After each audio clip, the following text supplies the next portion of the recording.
I ain't talking about the immediate visual that people are seeing, the over-sexualization of black women. Around the world, people see black women as these over-sexualized animals.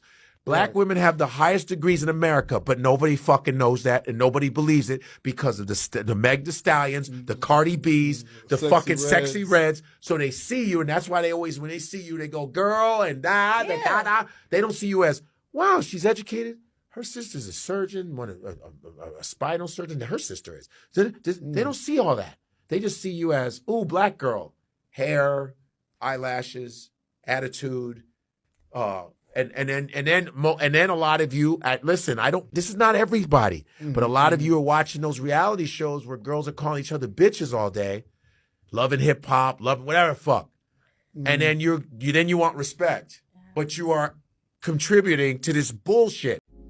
Greetings everyone, welcome back to my YouTube channel, and if it's the first time that you're coming across my content, I will kindly request that you hit the like, subscribe and share button.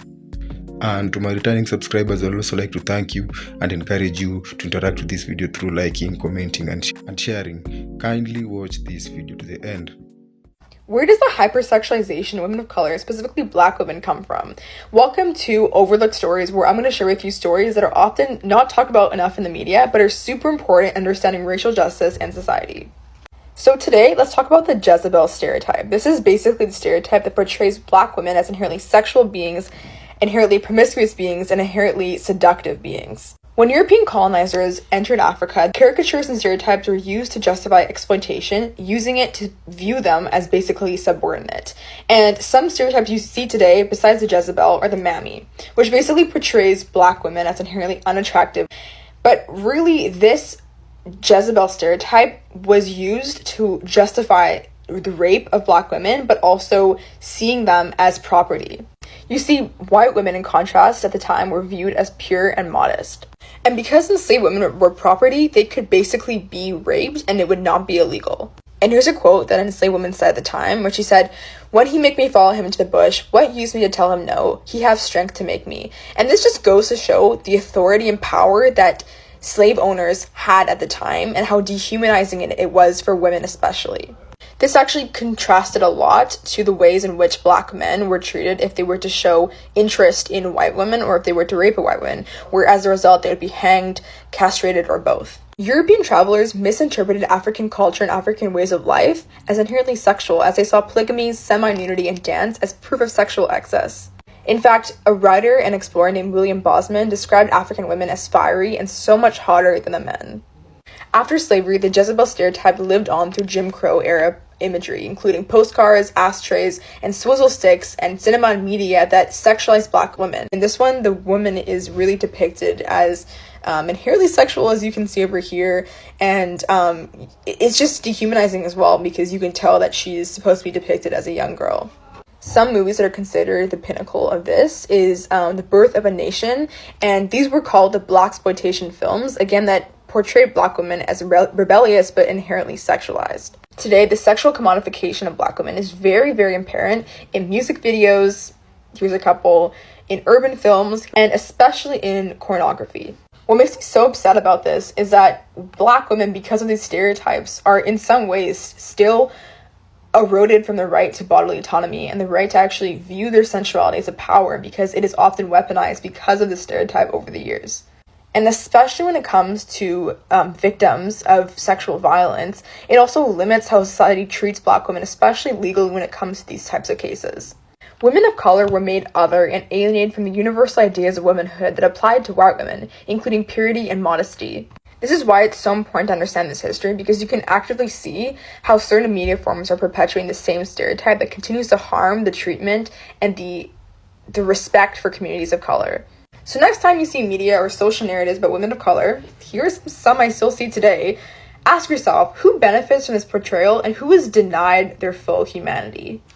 Black women love showing off their bedroom skills because they were taught that's all they got to offer. I hate that for us. I am embarrassed. And I agree with that comment. That trope is exactly why I lose interest in the men that I date when they bring up intimacy. Because I tell them, do you think that's all I have to offer here? Every other demographic of woman that gets a trope or stereotype, they at least benefit from those tropes. Granted, all stereotypes are not fair because we are all individuals, but when a man of any race goes after an Asian woman, the majority go after that woman with the mindset that she could be a future wife, because her trope has more to do with her as a marriage partner and less to do with her skills in a bedroom. Do you see what I'm saying?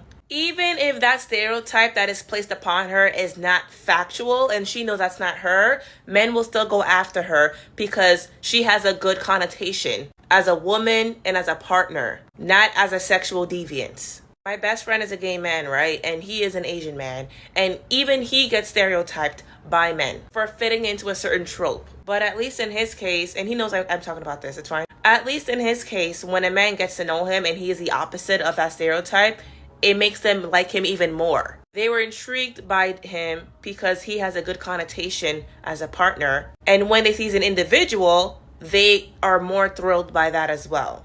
With Black women, we are only given a chance because we are checking off a box or fulfilling something for that man, even with the men within our own demographic. So as I date, I establish very early on to these men that I'm only dating for marriage, and that is it. I'm dating to be courted, to become somebody's girlfriend, and then his wife. When I make that clear, and if you bring up intimacy very early on, I lose interest and we're not seeing each other again. Because if you respected me enough or saw me as a potential future wife, you would be walking on eggshells with me and not trying to rush into the bedroom. That lets me know that you do not see me as a future partner and that you're just dating me because I am attractive, or my body, or you really want to sleep with me. And I don't want to be with a man that wants to sleep with me so badly that he'll ruin his chance with me long term after he's seen the type of woman that I am. And more Black women need to have that mindset. I'm not saying being a mean girl. I'm saying being a woman that has boundaries and shows respect for herself. And if a man sees that about you and still wants to push those boundaries, he's not the man for you. At the end of the day, I'm not saying that marriage is the end all be all. The goal is marrying the right man and benefiting from marriage, which was the point of marriage since the beginning of time. And if you are a woman who is seeking to have children one day and want to have a partner, your goal should be to marry somebody. But it's hard when Black women are prejudged with a stereotype about them that has to do with their bedroom skills and not about them as a human being or as a life partner. I can say this because I'm a Black woman. I'm tired of how hypersexual y'all make us. Yes, I'm saying y'all, because I know y'all like to say that we're not monoliths, but we are. You represent me, unfortunately. If you're a Black woman and you're going out here not holding yourself to a standard or hypersexualizing yourself at every chance you get, of course, when I walk in that room behind you, people are going to expect the same from me. It's just human fucking nature. Unfortunately, people do judge books by their covers. It's to the point where y'all are assaulting people. Like, I just seen a clip of one of these streamers' lives, and his sister literally assaulted Michael Rainey, the boy from Power. Literally, like, assaulted him. And yes, it's assault. Just because you're a woman does not give you the right to put your hands on somebody inappropriately. How y'all be going to these grocery stores and you're twerking on people. Like, be for real. It's like, you can't say this with, oh, you're a pick-me. I'm the pick-me. The girl going into the store twerking on bitches' husbands ain't the pick-me. Shut the up. It's tired. It's old. Get a new gimmick. Sexy, she represents everything that is wrong with the culture right now. She's not uplifting Black women. She's degrading them. She's not promoting intelligence, grace, dignity. She's promoting vulgarity, and chaos. And here's the sad part. There are Black women out there supporting her. If that's you, it's time to evaluate yourself. Stop saying, oh, she's funny, or, oh, she's relatable. Be real with yourself. Would you want your daughter walking around acting like Sexy Red? If the answer is no, then stop giving her support. As a culture, we have to raise our standards. It's one thing to find something entertaining, but let's not glorify people who degrade us. Men don't need to sexualize us. You know why? Because we do it to ourselves. And this clip I'm about to share right now is just so tasteless, so disgusting, and it simply takes away the beauty, the essence of Black women being taken seriously because of how we over-sexualize ourselves. It's just, we can't, why? Now look how beautiful she is. But then look at this. Look at how tasteless, classic, and disgusting this is. Why? Why? Now my question is, why? Who styled you? Who are the women around Chloe and a lot of the black women who are okay in this stuff?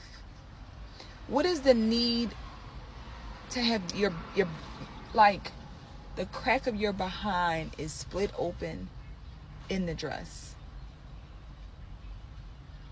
And then y'all wonder why I say that there's just, where's the positive reputation of black women? What image, what perception does this dress say? Because it sure don't say to me, I want to be taken seriously, I have morals, I respect myself, my body. It says something completely different, that whatever you want, I'm with it. And it's just, it really breaks my heart, y'all. It just, I don't know. The hypersexualization of Black women is stunting our growth. Hi, my name is Crystal Tantric Yogi. I'm a certified Tantra yoga instructor and intimacy coach. And this message is for Black women. So if you're not a Black woman, this message is not for you, but I encourage you to stay because you might learn something really important, especially if you're a Black man.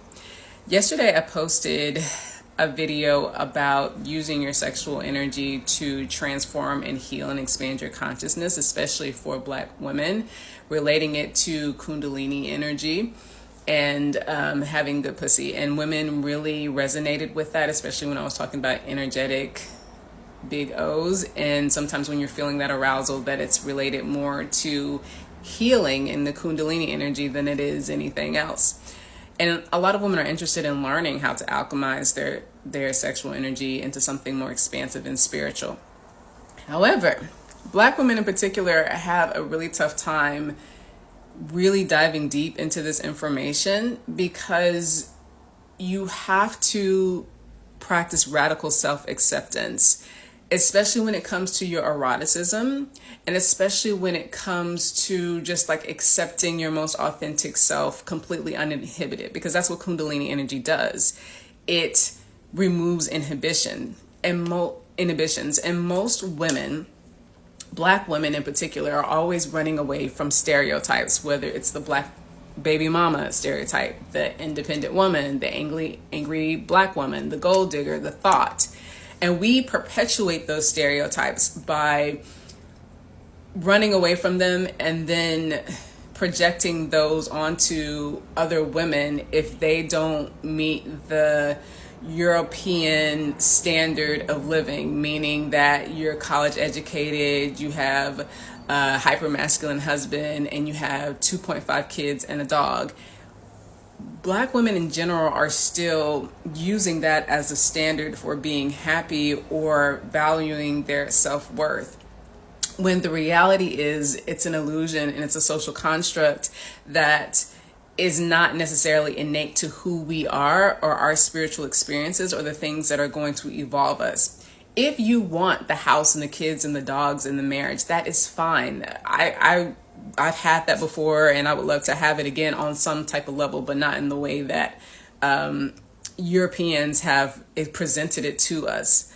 However, if you are afraid of making a misstep or like being too sexual or you're not able to be your most authentic self and really explore who you are, thinking that you're going to prevent yourself from being able to get any of those things, or you just don't want to look like you're not able to get any of those things, or you're afraid of being a baby mama, or you're afraid of being labeled as this or that, then you are not practicing radical self-acceptance. You have to allow yourself to go on a journey, explore who you are, and without inhibitions, without worrying about what people are going to say. That's where the deep healing begins. And a lot of us are complaining about people not accepting us or giving us the credit that we deserve, but we set the trends. If you think about the Black woman effect on TikTok or the ginger effect that's going on right now on TikTok,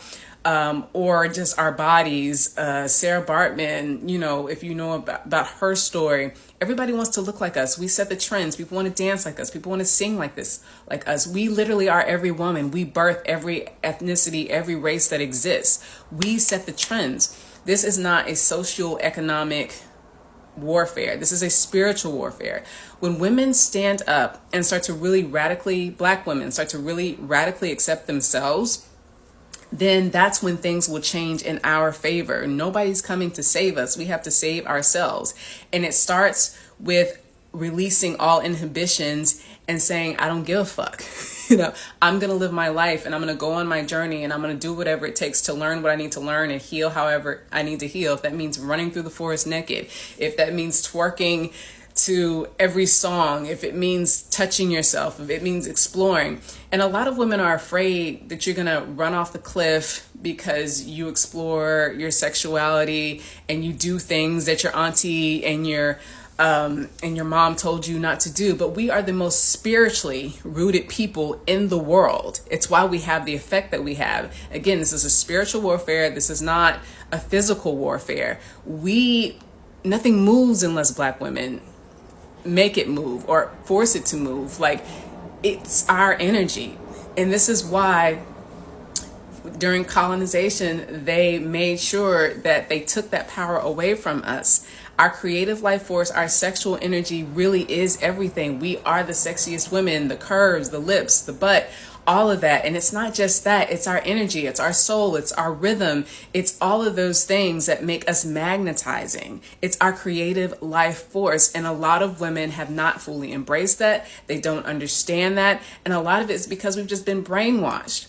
Even when it comes to the opposite sex, and I'm a bisexual woman, but a lot of women like to present as heterosexuals, and they want, again, the husband and the white picket fence and 2.5 kids, which is fine. But again, if you don't fully explore and accept your sexual selves, then how can you expect a man to do that for you?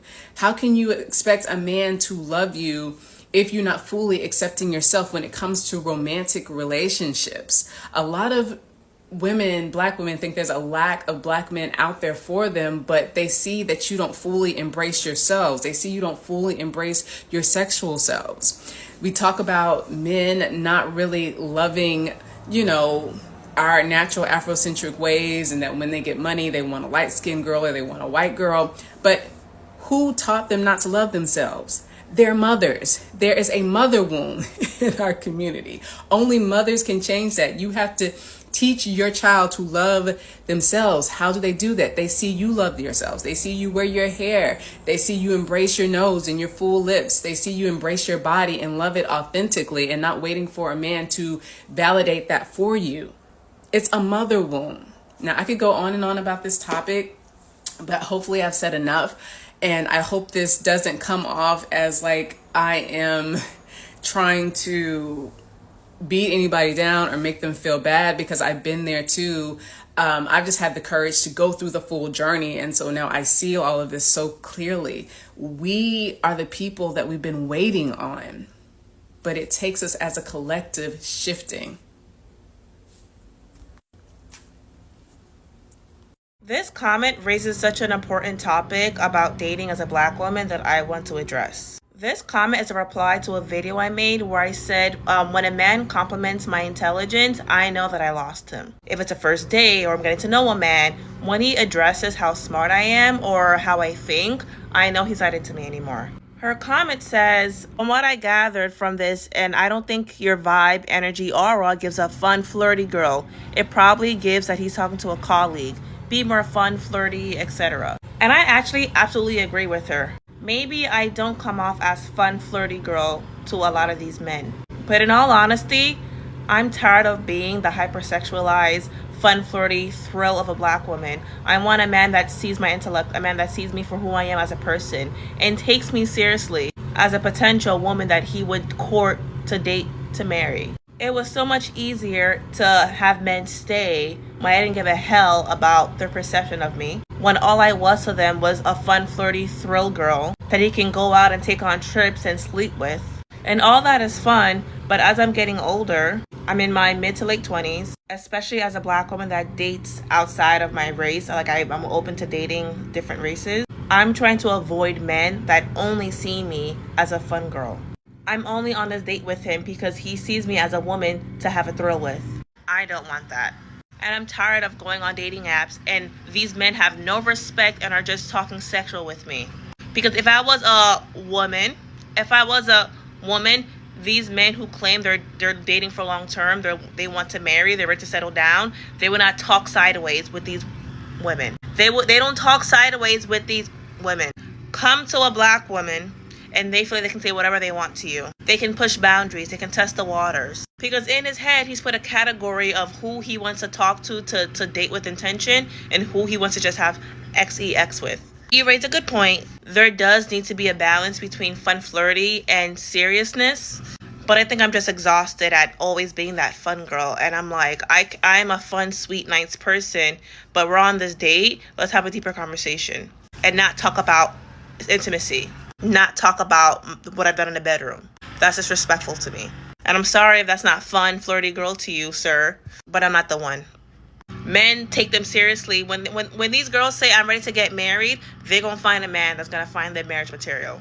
What do you guys think? I really want to hear other black women's perspective on this topic. The hypersexualization of black bodies is what I want to talk about today. Specifically because I've heard it said that in like therapy and like conversations in mental health that when someone is raped or assaulted at a very young age, a lot of times a way that they cope with that growing up is to think that their bodies are inherently sexual and that's all that they're good for. I think we see this in some cases. Now, I'm not a psychologist, but, I've seen psychologists talk about that. And specifically when it pertains to black people, a lot of black people have gone through these things, like have been raped or sexually assaulted by someone in their life, maybe at a young age, older, and that trauma has a large effect on you. But with black people specifically who go through that, they don't get a lot of outside affirmation and confirmation after this traumatic event, or even before or like during this traumatic event, from society, from the people around them, that affirms that that's not the only purpose of their bodies and that their bodies aren't inherently sexual or inherently objectifiable.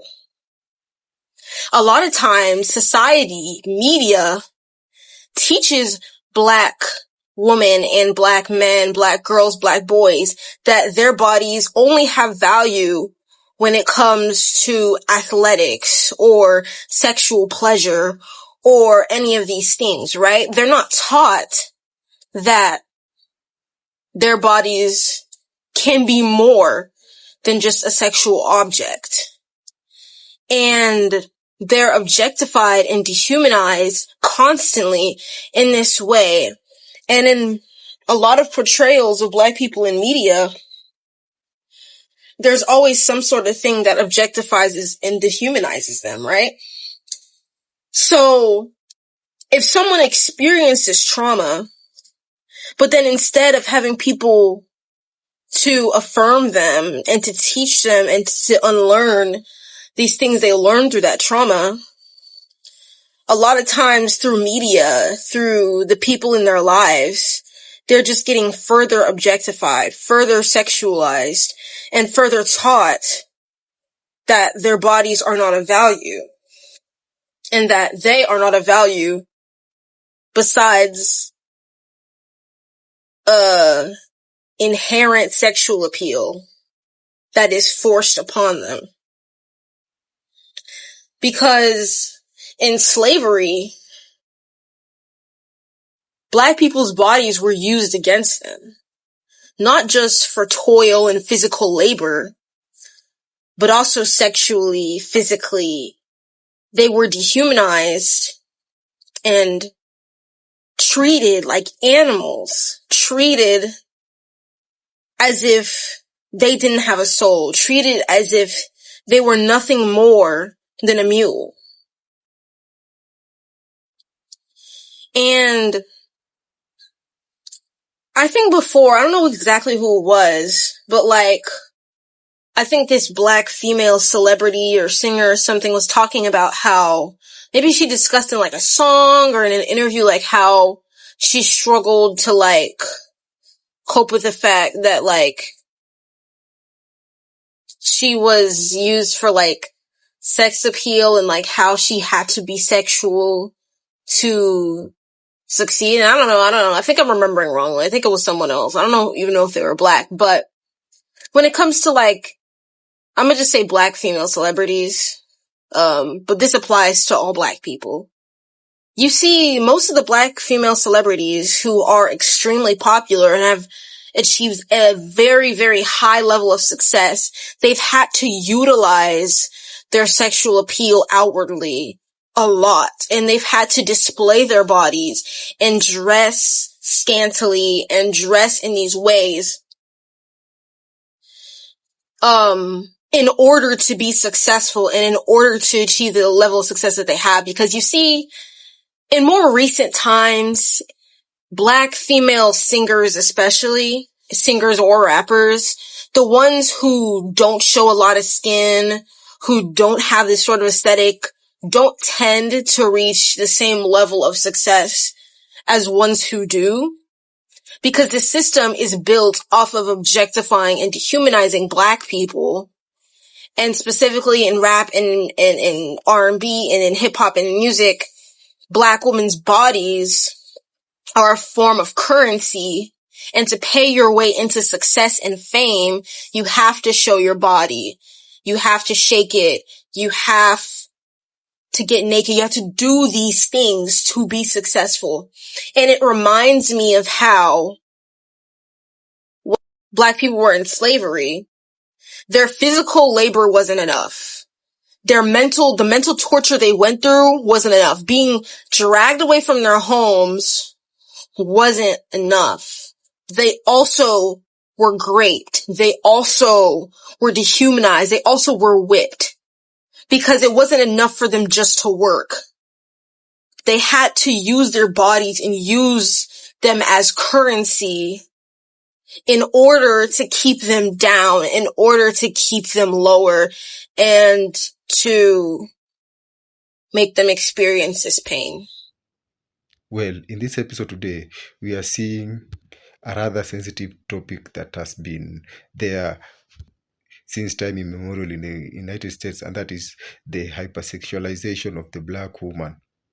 Well, for beginners, we get to understand that this is a century-old stereotypical assumption about black women that has its roots in colonialism, slavery, and racism. For decades, the black woman has always been associated with being a sex symbol and has been fetishized since time immemorial, whereby you get to see that their only value can be tied to their sexual agency and not their other physical and professional attributes like being naturals, learned professional in different fields, and also just regular humans who are trying to have a normal life. Well, this hypersexualization of the black woman can be observed in different settings. A good example is in the pop culture, whereby you get to see that in most music genres, and I will use the most common and highly impactive music genre, that is hip hop music.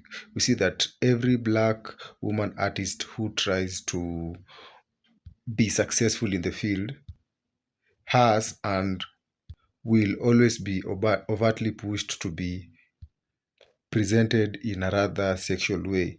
Despite of the fact that these black women are talented in singing, we are seeing cases whereby the producers and other key players in the industry are forcing black women to depict themselves, that is in rather fetishized and hypersexualized forms. And that is why in this case we get to see that these black women perform half naked in their videos, dance raunchily, and are also pushed in ways that are suggestive of debauchery and promiscuity among them. And this is believed to automatically lead to high sales in the industries. Other than that, for the black child, other than that, we get to see other beauty standards that have commonly been demonized, that is among the black women, which comes to them naturally. For instance, we see black women naturally having full lips, darker skin tone, and curvaceous figures.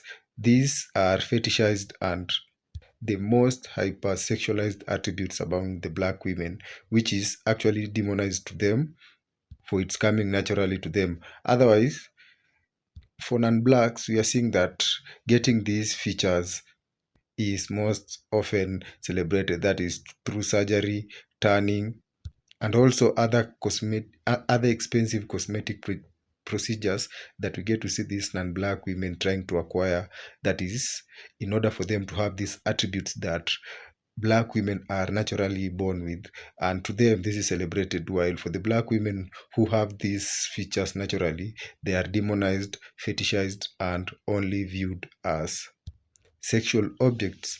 And other than that, we are getting to see there are also other narratives that tend to promote, that is an historical hypersexualization of the black woman. And a good example of this is the Jezebel narrative, whereby it is depicted that the black woman is automatically presented as being promiscuous compared to women of other races. And in having this in mind, we are seeing that black women are always exploited sexually, as they are believed to be open to having these casual flings.